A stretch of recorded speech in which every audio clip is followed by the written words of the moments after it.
Hello my dear students, ಹೇಗಿದ್ದೀರಾ ಎಲ್ಲರೂ? Welcome to Pallavi tutorials. ಮಕ್ಕಳೇ, ಈ ಒಂದು ವಿಡಿಯೋದಲ್ಲಿ ಸೆಕೆಂಡ್ PUC ಎಕನಾಮಿಕ್ಸಿಗೆ ಸಂಬಂಧಪಟ್ಟ ಹಾಗೆ ಇಂಪಾರ್ಟೆಂಟ್ ಪ್ರಾಬ್ಲಮ್ನ ಸಾಲ್ವ್ ಮಾಡ್ತಾ ಇದ್ದೀನಿ.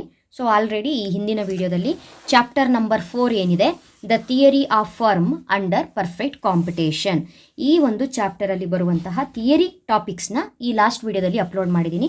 ಇಂಪಾರ್ಟೆಂಟ್ ಇನ್ಫಾರ್ಮೇಷನ್ಗಳನ್ನ ಕೊಡ್ತಾ ಇರ್ತೀನಿ. ಕಂಟಿನ್ಯೂಸ್ ಆಗಿ ಎಲ್ಲ ಚಾಪ್ಟರಿನ ಕ್ವಶನ್ ಆ್ಯಂಡ್ ಆನ್ಸರ್ಸ್ನ ನೀವು ಫಾಲೋ ಮಾಡಬೇಕು. ಸೊ ಈ ವರ್ಷದಲ್ಲಿ ಕೆಲವೊಂದು ಪ್ಯಾಟರ್ನ್ಗಳು ಚೇಂಜ್ ಆಗಿದೆ. ಪ್ಯಾಟರ್ನ್ ಚೇಂಜ್ ಆಗಿದೆ ಮೀನ್ಸ್ ಪ್ರಾಬ್ಲಮ್ಗಳು ರೈಸ್ ಆಗಿದೆ. ಓಕೆ ಅಲ್ಲ, ನೀವು ಎಕ್ಸ್ಪೆಕ್ಟ್ ಮಾಡದೇ ಇರುವಂಥ ಕಾನ್ಸೆಪ್ಟ್ ಮೇಲೆ ಪ್ರಾಬ್ಲಮ್ಗಳು ರೈಸ್ ಆಗಿದೆ. ಲಾಸ್ಟ್ ಇಯರ್ ಆ್ಯನುವಲ್ ಎಕ್ಸಾಮಿಗೆ ಬಂದಿತ್ತು ಕ್ವಶನ್ಸು, ಬಟ್ ಎಲ್ಲೂ ಕೂಡ ಪ್ರಿಪ್ರೇಷನ್ ಆಗಿರಲಿಲ್ಲ. ಬಟ್ ಈ ವರ್ಷದ ಮಕ್ಕಳು ಓದ್ಕೊಳ್ಳೇಬೇಕಾಗತ್ತೆ, ಅಥವಾ ಈ ವರ್ಷ ಪ್ರೈವೇಟಾಗಿ ಎಕ್ಸಾಮ್ ಕಟ್ಟಿದವರು ಕೂಡ ಈ ಒಂದು ಕಾನ್ಸೆಪ್ಟಿಗೆ ರೆಡಿ ಆಗಬೇಕು. ಈ ಚಾಪ್ಟರ್ಗೆ ಸಂಬಂಧಪಟ್ಟಾಗೆ ಇದು ಸೆಕೆಂಡ್ ವಿಡಿಯೋ. ಈ ಚಾಪ್ಟರ್ಗೆ ಸಂಬಂಧಪಟ್ಟಂತೆ ಟೋಟಲ್ ಆಗಿ 4 ವಿಡಿಯೋಗಳನ್ನ ಮಾಡಬೇಕಾಗತ್ತೆ. ಒಂದು ವಿಡಿಯೋ ಆಲ್ರೆಡಿ ಅಪ್ಲೋಡ್ ಮಾಡಿದ್ದೀನಿ, ಅದು ಥಿಯರಿ ಟಾಪಿಕ್ಕಿಗೆ ಸಂಬಂಧಪಟ್ಟಾಗೆ. ಇನ್ನೊಂದು ಆಲ್ರೆಡಿ ಇನ್ಫಾರ್ಮೇಷನ್ ಕೊಟ್ಟಿದ್ದೀನಿ. ಈ ಚಾಪ್ಟ್ರಲ್ಲಿ ಟೋಟಲ್ ಆಗಿ 3 ಪ್ರಾಬ್ಲಮ್ಸ್ ಇದೆ.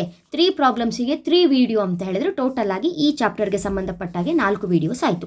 ಆ 4 ವಿಡಿಯೋಸಲ್ಲಿ ಫಸ್ಟ್ ವಿಡಿಯೋ ವಾಚ್ ಮಾಡ್ಕೊಂಡು ಬನ್ನಿ. ಅಲ್ಲಿ MCQ ಇಂಪಾರ್ಟೆಂಟ್ ಯಾವುದು questions, fill in the blanks questions important ಯಾವುದು, match the following important questions ಯಾವುದು, 1 ಮಾರ್ಕಿಗೆ ಇಂಪಾರ್ಟೆಂಟ್ ಕ್ವಶನ್ ಯಾವುದ್ಯಾವುದನ್ನು ಕೇಳಿದ್ದಾರೆ ವಿತ್ ಆನ್ಸರ್ ಅಪ್ಲೋಡ್ ಮಾಡಿದ್ದೀನಿ. 2 ಮಾರ್ಕ್ಸಲ್ಲಿ ಇರುವಂತಹ 6 ಕ್ವಶನ್ಸಿಗೆ ಆನ್ಸರ್ಸ್ ಏನು, ಅದರಲ್ಲಿ 2 ಮಾರ್ಕ್ಸಿನ ಒಂದು ಪ್ರಾಬ್ಲಮ್ ಕೂಡ ಬಂದಿದೆ. ಯಾವ ರೀತಿಯಾಗಿ 2 ಮಾರ್ಕ್ಸಿನ ಪ್ರಾಬ್ಲಮ್ನ ಸಾಲ್ವ್ ಮಾಡಬೇಕು ಅನ್ನೋದನ್ನು ಹೇಳ್ಕೊಟ್ಟಿದ್ದೀನಿ. ಆ ವಿಡಿಯೋ ವಾಚ್ ಮಾಡ್ಕೊಂಡು ಬಂದ ನಂತರ ಇದು ಸೆಕೆಂಡ್ ವಿಡಿಯೋ ಪ್ರಾಬ್ಲಮ್ 4 ಮಾರ್ಕ್ಸಿಗೆ. ಇಲ್ಲಿ ಕ್ವಶನ್ ನಂಬರ್ 3. ಓಕೆನಾ? ಆಲ್ರೆಡಿ ಇನ್ಫಾರ್ಮೇಷನ್ನ ಕೊಟ್ಟಿದ್ದೀನಿ. ಅವ್ರು ಏನು ಮಾಡಿರ್ತಾರೆ ಅಂತ ಹೇಳಿದ್ರೆ, ನಿಮಗೆ ಕ್ವಾಂಟಿಟಿ ಕೊಟ್ಟಿರ್ತಾರೆ. ಓಕೆ ಅಲ್ಲ, ಕ್ವಾಂಟಿಟಿ ಕೊಟ್ಟಿರ್ತಾರೆ. ನೆಕ್ಸ್ಟು ಟೋಟಲ್ ರೆವಿನ್ಯೂ ಕೊಟ್ಟಿರ್ತಾರೆ, ಟೋಟಲ್ ಕಾಸ್ಟ್ ಕೊಟ್ಟಿರ್ತಾರೆ. ನೀವು ಪ್ರಾಫಿಟ್ ಮತ್ತು ಮಾರ್ಕೆಟ್ ಪ್ರೈಸನ್ನು ಫೈಂಡ್ ಔಟ್ ಮಾಡಬೇಕು. ಯಾವುದೇ ಕಾರಣಕ್ಕೂ ಕನ್ಫ್ಯೂಸ್ ಮಾಡ್ಕೋಬೇಡಿ. ಇಲ್ಲಿ ನೀವು ಚಾಪ್ಟರ್ ನಂಬರ್ 3ಗೆ ಬಂದಾಗ, ಪ್ರೊಡಕ್ಷನ್ ಆ್ಯಂಡ್ ಕಾಸ್ಟ್, ಈ ಚಾಪ್ಟರ್ಗೆ ಬಂದಾಗ ಅವ್ರು ಏನು ಮಾಡಿರ್ತಾರೆ, ಕ್ವಾಂಟಿಟಿ ಕೊಟ್ಟಿರ್ತಾರೆ, ನೆಕ್ಸ್ಟು TR ಕೊಟ್ಟಿರ್ತಾರೆ. ನೀವೇನು ಮಾಡಬೇಕಾಗಿರುತ್ತು, MR ಮತ್ತು ARನ ಕಂಡುಹಿಡಿಬೇಕಿತ್ತು. ಕರೆಕ್ಟ್ ಅಲ್ವಾ? TR ಅಂತ ಹೇಳಿದ್ರು formula average revenue into quantity. MR ಅಂತ ಹೇಳಿದ್ರೆ TRN(n-1) ಫಾರ್ಮುಲಾ, ಇದು ಗೊತ್ತಿದೆ. AR ಅಂತ ಹೇಳಿದ್ರೆ TR/Q, ಈ ಫಾರ್ಮುಲಾ ಮಾಡ್ತಾ ಇದ್ರಿ. ಇಲ್ಲ ಏನು ಮಾಡ್ತಾ ಇದ್ರು, ಕ್ವಾಂಟಿಟಿ ಮತ್ತು MR ಅವರೇ ಕೊಡ್ತಾ ಇದ್ರು, ನೀವು TR ಮತ್ತು ARನ ಕಂಡುಹಿಡಿತಿದ್ರಿ. ಇಲ್ಲ ಕ್ವಾಂಟಿಟಿ AR ಅವ್ರು ಕೊಡ್ತಾ ಇದ್ರು, ನೀವು TR ಮತ್ತು MRನ ಕಂಡುಹಿಡಿತಿದ್ರಿ.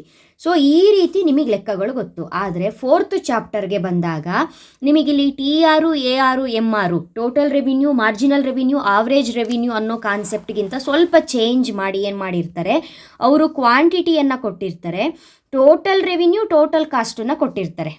ಟೋಟಲ್ ರೆವಿನ್ಯೂ, ಟೋಟಲ್ ಕಾಸ್ಟ್ ಕೊಟ್ಟಿರ್ತಾರೆ, ಒಂದು ಪ್ರಾಡಕ್ಟಿಂದು, ಒಂದು ಗೂಡಿಂದು. ಓಕೆನಾ? ನೀವೇನು ಮಾಡಬೇಕು, ಪ್ರಾಫಿಟ್ಟು ಮತ್ತು ಮಾರ್ಕೆಟ್ ಪ್ರೈಸನ್ನು ಕಂಡುಹಿಡಿಬೇಕು. ಓಕೆ ಅಲ್ವಾ? ಫಸ್ಟ್ ವಿಡಿಯೋ ಮಾಡುವಾಗ ನಾನು ಹೇಳಿದ್ದೆ, ಪ್ರಾಫಿಟನ್ನು ನಾವು ಯಾವ ರೀತಿಯಾಗಿ ಡಿನೋಟ್ ಮಾಡ್ತೀವಿ, ಯಾವ ರೀತಿ ಬರಿತೀವಿ ಅಂತ ಹೇಳಿದ್ರೆ ಈ ಪೈ ಸಿಂಬಲಲ್ಲಿ ಬರಿತೀವಿ. ಸೊ ಫಾರ್ಮುಲಾ ಏನು, ಪ್ರಾಫಿಟನ್ನು ಕಂಡುಹಿಡಿಯುವಂತಹ ಫಾರ್ಮುಲಾ ಏನು, TR - TC ಅಷ್ಟೇ.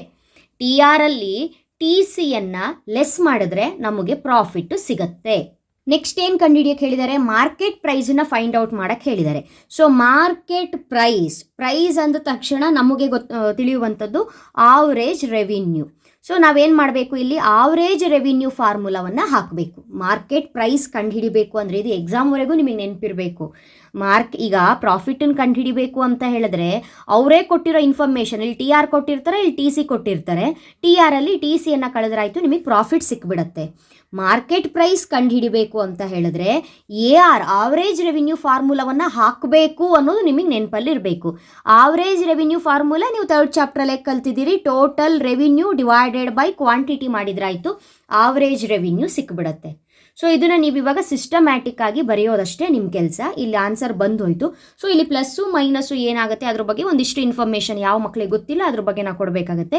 ಇವಾಗ ಏನು ಮಾಡಿ, ಇಲ್ಲಿ ಈ 4 ಮಾರ್ಕ್ಸ್ ತಗೋಬೇಕು ಅಂತ ಹೇಳಿದ್ರೆ ಕ್ವಶನ್ನ ಕರೆಕ್ಟಾಗಿ ಅರ್ಥ ಮಾಡ್ಕೋಬೇಕು. ಏನು ಕ್ಯಾಲ್ಕುಲೇಟ್ ಮಾಡೋಕ್ಕೆ ಹೇಳಿದ್ದಾರೆ, calculate the profit. First one, ಪ್ರಾಫಿಟ್ನ ಕ್ಯಾಲ್ಕುಲೇಟ್ ಮಾಡಬೇಕು. ನೆಕ್ಸ್ಟು ಡಿಟರ್ಮೈನ್ ದ ಮಾರ್ಕೆಟ್ ಪ್ರೈಸನ್ನು ಫೈಂಡ್ ಔಟ್ ಮಾಡಬೇಕು. ಅಲ್ಲಿಗೆ ಆನ್ಸರ್ ಮಾಡುವಾಗ ಎಷ್ಟು ಕಾಲಮ್ ಬೇಕು ನಿಮಗೆ, ಇಲ್ಲಿ ಆಲ್ರೆಡಿ 5 ಕಾಲಮ್ಸ್ ಇದೆ. ಈ 5 ಕಾಲಮ್ಸನ್ನೇ ಹಾಕ್ಕೊಳ್ಳೋದು. ಫಸ್ಟು 3 ಕಾಲಮ್ಸಲ್ಲಿ ಅವ್ರು ಏನು ಕೊಟ್ಟಿದ್ದಾರೋ ಅದನ್ನು ಆ್ಯಸ್ ಇಟ್ ಈಸ್ ಬರ್ಕೊಳ್ಳೋದು, ಹಾಗೇ ಬರ್ಕೊಳ್ಳೋದು. ಕ್ವಾಂಟಿಟಿ ಸೋಲ್ಡು, TR, TC ಏನಿದೆ ಅದನ್ನು ಹಾಗೇ ಬರ್ಕೊಳ್ಳೋದು. ಹಾಗೇ ಬರ್ಕೊಳ್ಳಿ. ಫಸ್ಟು ಕಾಲಮ್ ಹೆಡ್ಡಿಂಗ್ಗಳನ್ನ ನೀಟಾಗಿ ಬರ್ಕೊಳ್ಳಿ. ಪೆನ್ಸಿಲಲ್ಲೇ ಕಾಲಮನ್ನು ಹಾಕಬೇಕು. ನಾನು ವಿಡಿಯೋಗಾಗಿ ಪೆನ್ನಲ್ಲಿ ಹಾಕಿರೋದು ಬಿಟ್ಟರೆ ಪೆನ್ಸಿಲಲ್ಲೇ ಕಾಲಮ್ಗಳನ್ನ ಹಾಕಬೇಕು, ನೆನಪಲ್ಲಿ ಇಟ್ಕೊಳ್ಳಿ. ಸೊ ಕ್ವಾಂಟಿಟಿ ಸೋಲ್ಡ್ ಏನಿದೆ 7ವರೆಗೆ ಅವ್ರು ಏನು ಕೊಟ್ಟಿದ್ದಾರೆ ಅದನ್ನು ಹಾಗೆ ಬರ್ಕೊಂಡಿದ್ದೀನಿ. ಕೊಟ್ಟಿದ್ದಾರಲ್ವಾ, 7ವರೆಗೆ ಕೊಟ್ಟಿದ್ದಾರೆ. ನೆಕ್ಸ್ಟು TR ಎಷ್ಟು ಕೊಟ್ಟಿದ್ದಾರೆ ಅವರು ಅದನ್ನು ಬರ್ಕೊಳ್ತಾ ಹೋಗಿ. ಫಸ್ಟು ಝೀರೋಗೆ ಝೀರೋನೇ ಇದೆ ಅಲ್ವಾ, 0, 5, 10 ಕರೆಕ್ಟ್ ಅಲ್ವಾ, 15, 20, 25, 30, 35 ಕೊಟ್ಟಿದ್ದಾರೆ. ಸೊ 5 ವೇರಿಯೇಷನಲ್ಲಿ 5 ಗ್ಯಾಪಲ್ಲಿ ಕೊಟ್ಟಿದ್ದಾರೆ. ನೆಕ್ಸ್ಟು TC ಕೂಡ ಅವರೇ ಕೊಟ್ಟಿದ್ದಾರೆ. ಒಂದು ಸಲ ಪಾಸ್ ಮಾಡಿ ಬರ್ಕೊಳ್ಳಿ. TC ಏನು ಕೊಟ್ಟಿದ್ದಾರೆ ಅದನ್ನು ಬರ್ಕೊಳ್ಳಿ. ವೆರಿ ಇಂಪಾರ್ಟೆಂಟ್ ಮಕ್ಕಳೇ, ಇದು ಲಾಸ್ಟ್ ಎಕ್ಸಾಮಿಗೆ ಕೂಡ ಕೇಳಿದರು, ಹಾಗಾಗಿ ಸ್ವಲ್ಪ ಡೀಟೇಲಾಗಿ ನೋಡ್ಕೊಳ್ಳಿ, ರಾಂಗ್ ಬರ್ಕೋಬೇಡಿ. 5, 10, 12, 15, 23, 33, 40. ಸೊ ಈ ರೀತಿಯಾಗಿ ಕೊಟ್ಟಿದ್ದಾರೆ TC. ಇವಾಗ ನಾವೇನು ಮಾಡಬೇಕು, ಪ್ರಾಫಿಟನ್ನು ಕಂಡುಹಿಡಿಬೇಕು. ಪ್ರಾಫಿಟನ್ನು ಕಂಡುಹಿಡಿಯೋ ಫಾರ್ಮುಲಾ ಏನು, TR minus TC. TR minus TC, TRಲ್ಲಿ TCಯನ್ನು ಕಳೆಯೋದು. ಇದು ನೀವು ತಿಳ್ಕೊಳ್ಬೇಕಾಗಿರೋದು, TRಲ್ಲೇ TCಯನ್ನು ಕಳಿಬೇಕು, ಉಲ್ಟಾ ಕಳಿಯೋ ಹಾಗಿಲ್ಲ. TRಲ್ಲೇ TCಯನ್ನು ಕಳೀತಾ ಹೋಗಬೇಕು. ಸೊ ಇವಾಗ ನೋಡಿ, 0 ಅಲ್ಲಿ 5ನ ಕಳೆದ್ರೆ 0 ಅಲ್ಲಿ 5ನ ಕಳಿಬೇಕು. ಸೊ 0 ಅಲ್ಲಿ 5 ಕಳಿಯೋಕ್ಕಾಗಲ್ಲ, ನಾವು ಉಲ್ಟಾ ಕಳ್ಕೊಳ್ತೀವಿ. 5ಅಲ್ಲಿ 0 ಹೋದರೆ 5 ಅಂತಲೇ ಕಳಿತೀವಿ. ಆದರೆ ಚಿಕ್ಕ ಸಂಖ್ಯೆಯಿಂದ ದೊಡ್ಡ ಸಂಖ್ಯೆಯನ್ನು ಕಳೆದಿರೋದ್ರಿಂದ ಆನ್ಸರಿಗೆ ಮೈನಸ್ಸೇ ಬರುತ್ತೆ. ಚಿಕ್ಕ ಸಂಖ್ಯೆಯಿಂದ ದೊಡ್ಡ ಸಂಖ್ಯೆ, ಸ್ಮಾಲ್ ನಂಬರಿಂದ ಬಿಗ್ ನಂಬರ್ನ ಲೆಸ್ ಮಾಡಿದಾಗ ಮೈನಸ್ ಸೈನೇ ಬರುತ್ತೆ. ಓಕೆ ಅಲ್ವಾ. ನೆಕ್ಸ್ಟು 5ಅಲ್ಲಿ 7 ಲೆಸ್ ಮಾಡಿದ್ರೆ, ನೋ ಡೌಟ್ 5ಅಲ್ಲಿ 7 ಹೋದರೆ 2 ಆನ್ಸರು. ಬಟ್ 5ಅಲ್ಲಿ 7 ಹೋಗಲ್ಲ, 7ಅಲ್ಲಿ 5 ಹೋಯಿತು ಅನ್ನೋ ಲೆಕ್ಕದಲ್ಲಿ 2 ಬರ್ದಿರ್ತೀವಿ ನಾವು. ಬಟ್ ಸ್ಮಾಲ್ ನಂಬರಲ್ಲಿ ಬಿಗ್ ನಂಬರ್ನ ಕಳೆದಿರೋದ್ರಿಂದ ಮೈನಸ್ ಆನ್ಸರ್. 5ಅಲ್ಲಿ 7 ಕಳೆಯೋಕ್ಕಾಗಲ್ವಲ್ಲ, ಅದಕ್ಕೋಸ್ಕರ ಮೈನಸ್. ಓಕೆನಾ, -2 answer. Next 10 minus 10 0. Next 15 minus 12, 15ಅಲ್ಲಿ 12ನ ಆರಾಮಾಗಿ ಕಳಿಬೋದು 3, ಕರೆಕ್ಟ್ ಅಲ್ಲ. ನೆಕ್ಸ್ಟು 20 ಮೈನಸ್ 15, 20ಅಲ್ಲಿ 15ನ ಆರಾಮಾಗಿ ಕಳಿಬೋದು, ಆನ್ಸರ್ 5. 25ಅಲ್ಲಿ 23ನ ಆರಾಮಾಗಿ ಕಳಿಬಹುದು, ಆನ್ಸರ್ 2. ನೆಕ್ಸ್ಟು 30ಅಲ್ಲಿ 33 ಕಳಿಬೇಕು. 30ಅಲ್ಲಿ 33 ಕಳೆಯೋಕ್ಕಾಗಲ್ಲ, ಉಲ್ಟಾ ಕಳೆದಿದ್ದೀವಿ, 3 ಬರ್ದಿದ್ದೀವಿ. ಸ್ಮಾಲ್ ನಂಬರಲ್ಲಿ ಬಿಗ್ ನಂಬರ್ ಕಳೆದಿರೋದ್ರಿಂದ -3 ಆನ್ಸರು. 35ಅಲ್ಲಿ 40ಯನ್ನು ಲೆಸ್ ಮಾಡಬೇಕು. ಎಗೈನ್ 40ಅಲ್ಲಿ 35 ನಾವು ಲೆಸ್ ಮಾಡ್ಕೊಳ್ತೀವಿ. ಸ್ಮಾಲ್ ನಂಬರಿಂದ ಬಿಗ್ ನಂಬರ್ ಆಗಿರೋದ್ರಿಂದ ಮೈನಸ್ ಕೊಡ್ತೀವಿ, -5 ಅಷ್ಟೇ. ನೆಕ್ಸ್ಟು ಮಾರ್ಕೆಟ್ ಪ್ರೈಸನ್ನು ಕಂಡುಹಿಡಿಬೇಕು. ಮಾರ್ಕೆಟ್ ಪ್ರೈಸ್ ಕಂಡುಹಿಡಿಯುವಂಥ ಫಾರ್ಮುಲಾ ಏನು, ಮಾರ್ಕೆಟ್ ಪ್ರೈಸಿಗೆ ನಾವು ಯಾವ ಫಾರ್ಮುಲಾನ ಹಾಕಬೇಕು, AR ಫಾರ್ಮುಲಾ ಹಾಕಬೇಕು. Total revenue divided by quantity, ಈ ಫಾರ್ಮುಲಾನ ಹಾಕಬೇಕು. ಈಗ ಟೋಟಲ್ ರೆವಿನ್ಯೂ ಎಲ್ಲಿದೆ, ಇಲ್ಲಿದೆ. ಕ್ವಾಂಟಿಟಿ ಎಲ್ಲಿದೆ, ಇಲ್ಲಿದೆ. ಸೊ ಇದನ್ನೇನು ಮಾಡ್ಕೊಳ್ಳಿ, ಒಂದ್ಸಲ ಬರ್ಕೊಳ್ಬೇಕು. ಇವಾಗ 0/0 ಅಂತ ಹೇಳಿದ್ರೆ ನೋ ಡೌಟ್ 0ನೇ ಬರುತ್ತೆ, ಕರೆಕ್ಟ್ ಅಲ್ವಾ, 0ನೇ ಬರುತ್ತೆ, 0ನೇ ಬರಿಬೋದು.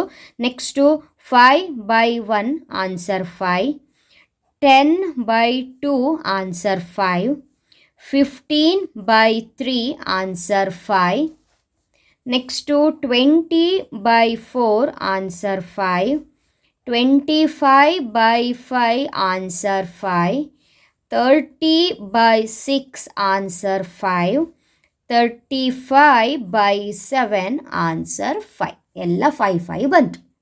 ಓಕೆನಾ. ಸೊ ಮಾರ್ಕೆಟ್ ಪ್ರೈಸ್ ಎಷ್ಟಂತ ಆಯಿತು, 5 ರೂಪಿ ಅಂತ ಆಯಿತು. ಸೊ ಇಷ್ಟು ಮಾಡಿದರೆ ನಿಮಗೆ 4 ಮಾರ್ಕ್ಸ್ ಸಿಗುತ್ತೆ. Simple problem. ಇಲ್ಲಿ ನೀವು ನೆನ್ಪಿಟ್ಕೊಳ್ಬೇಕಾಗಿರೋದೇನು ಅಂತ ಹೇಳಿದ್ರೆ, TR TC ಅಂತ ಕೊಟ್ಟ ತಕ್ಷಣ MR AR ಈ ಥರ ಯೋಚನೆ ಮಾಡೋಕ್ಕೆ ಹೋಗಬಾರ್ದು. TR TC ಅವರೇ ಕೊಟ್ಟಿದ್ದಾರೆ, ನಾವು ಪ್ರಾಫಿಟನ್ನು ಕಂಡುಹಿಡಿಬೇಕು. ಆವಾಗ TRಲ್ಲಿ TCಯನ್ನು ಲೆಸ್ ಮಾಡಿದ್ರೆ ನಮಗೆ ಪ್ರಾಫಿಟ್ ಸಿಕ್ಬಿಡುತ್ತೆ. ಮಾರ್ಕೆಟ್ ಪ್ರೈಸ್ ಕಂಡುಹಿಡಿಯೋದಕ್ಕೆ AR ಫಾರ್ಮುಲಾ ಹಾಕಬೇಕು. AR ಫಾರ್ಮುಲಾ ಯಾವುದು ಅಂತ ಹೇಳಿದ್ರೆ total revenue divided by quantity ಅನ್ನೋ ನೆನಪಿದ್ರೆ ಆಯಿತು. ಸೊ ಇಷ್ಟು ಮಾಡಿ ಮಕ್ಕಳೇ, ನಿಮಗೆ 4 ಮಾರ್ಕ್ಸು ಈಸಿಯಾಗಿ ಸಿಗುತ್ತೆ. ಸೊ ನೆಕ್ಸ್ಟ್ ಒಂದು ವಿಡಿಯೋದಲ್ಲಿ, ಅಲ್ಲಿಗೆ ಈ ಚಾಪ್ಟರ್ಗೆ ಸಂಬಂಧಪಟ್ಟಂತೆ 2 ವೀಡಿಯೋಸ್ ಆಯಿತು ಅಲ್ವಾ. ನೆಕ್ಸ್ಟ್ ವಿಡಿಯೋದಲ್ಲಿ ಇದೇ ಒಂದು ಚಾಪ್ಟ್ರಲ್ಲಿ ಕೇಳುವಂತಹ 4 ಮಾರ್ಕ್ಸಿನ ಇಂಪಾರ್ಟೆಂಟ್ ಪ್ರಾಬ್ಲಮ್, ವೆರಿ ಇಂಪಾರ್ಟೆಂಟು. ಈಗ ಆಲ್ರೆಡಿ ಹೇಳಿದ್ನಲ್ಲ, ಪ್ರೈಸ್ ಎಲಾಸ್ಟಿಸಿಟಿ ಆಫ್ ಸಪ್ಲೈ ಏನಿದೆ ಆ ಕಾನ್ಸೆಪ್ಟ್ ಮೇಲೆ ಇರುವಂತಹ ಪ್ರಾಬ್ಲಮ್ಮು ಯಾವ ರೀತಿಯಾಗಿ ಮಾಡಬೇಕು ಅನ್ನೋದನ್ನು ನೆಕ್ಸ್ಟ್ ವೀಡಿಯೋದಲ್ಲಿ ಅಪ್ಲೋಡ್ ಮಾಡ್ತೀನಿ. ಅಲ್ಲಿವರೆಗೂ ಚೆನ್ನಾಗಿ ಓದ್ಕೊಳ್ಳಿ. ಯಾರ್ಯಾರು ಚಾನಲ್ಗೆ ಸಬ್ಸ್ಕ್ರೈಬ್ ಆಗಿಲ್ಲ, ಇವಾಗಲೇ ಸಬ್ಸ್ಕ್ರೈಬ್ ಆಗಿ ಆಲ್ ಬಟನ್ನ ಕ್ಲಿಕ್ ಮಾಡ್ಕೊಳ್ಳಿ. ಈ ಒಂದು 4 ಮಾರ್ಕಿನ ಪ್ರಾಬ್ಲಮ್ ಹೇಳಿದ ನಂತರ ಇಲ್ಲಿ 5 ಮಾರ್ಕಿನ ಪ್ರಾಕ್ಟಿಕಲ್ ಓರಿಯೆಂಟೆಡ್ ಕ್ವಶನ್ ಏನಿದೆ ಇದನ್ನು ಯಾವ ರೀತಿಯಾಗಿ ನೀವು ಸಾಲ್ವ್ ಮಾಡಬೇಕು ಅನ್ನೋದನ್ನ ಹೇಳ್ಕೊಡ್ತೀನಿ. ಅಲ್ಲಿಗೆ ಈ ಚಾಪ್ಟ್ರಲ್ಲಿ ನೀವು ಅಷ್ಟು ನೋಡ್ಕೊಂಡ್ರಾಗತ್ತೆ. ನೆಕ್ಸ್ಟು ಚಾಪ್ಟರ್ 5 ಹೋಗುತ್ತೆ, ಮಾರ್ಕೆಟ್ ಈಕ್ವಿಲಿಬ್ರಿಯಮ್ ಏನಿದೆ ಈ ಚಾಪ್ಟರ್ನ ನೋಡುವಂಥದ್ದು. ರಿಪೀಟ್ ಸೇಮು ಈ ಚಾಪ್ಟ್ರಲ್ಲಿ 1 ಮಾರ್ಕು 2 ಮಾರ್ಕಿನ ಥಿಯರಿ ಕ್ವಶನ್ಸ್ ಯಾವುದಿದೆ ಅಂತ ನೋಡಿಕೊಂಡು ನೆಕ್ಸ್ಟ್ ಕಂಟಿನ್ಯೂ ಮಾಡ್ಕೊಂಡು ಹೋಗು. ಓಕೆನಾ? ಚೆನ್ನಾಗಿ ಓದ್ಕೊಳ್ಳಿ. ಮುಂದಿನ ವಿಡಿಯೋದಲ್ಲಿ ಮತ್ತೆ ಸಿಗ್ತೀನಿ. Thank you.